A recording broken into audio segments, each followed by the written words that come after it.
তো বন্ধুরা, আমি দয়াল। যদি আপনি ডার্ক থ্রিলার আর ব্রুটাল অ্যাকশন পছন্দ করেন তাহলে আজকের ভিডিওটা আপনার জন্যই।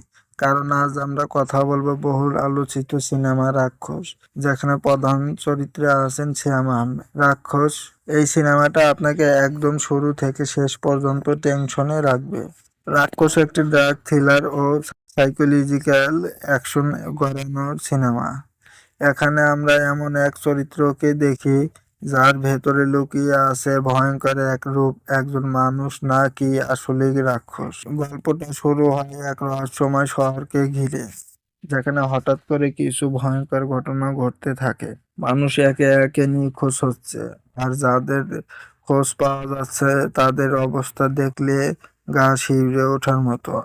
এই অবস্থায় সামনে আসে সিয়াম আহমেদের চরিত্র, যে নিজেও এক অদ্ভুত অতীত নিয়ে বেঁচে আছে।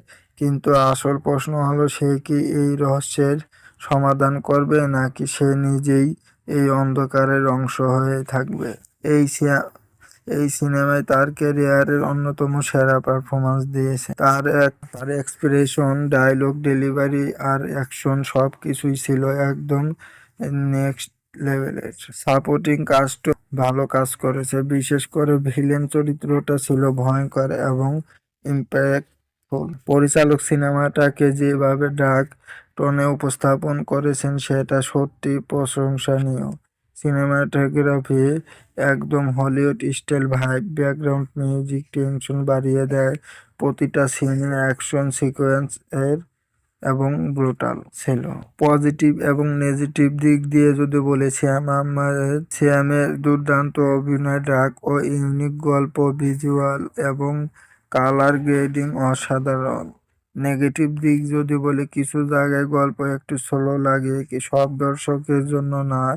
ডার্ক কন্টেন্ট, ফাইনাল ভার্ডিক্ট, সব মিলিয়ে রাক্ষস এমন একটি সিনেমা যা আপনাকে ভাবাবে মানুষের ভেতরের অন্ধকার আসলে কতটা ভয়ঙ্কর হতে পারে। ভিডিওটা যদি ভালো লেগে থাকে তাহলে লাইক দিন, আর এমন আরো সিনেমা রিভিউ পেতে চ্যানেলটা সাবস্ক্রাইব করতে ভুলবেন না। কমেন্ট করে জানান আপনার কাছে রাক্ষস সিনেমা কেমন লেগেছে।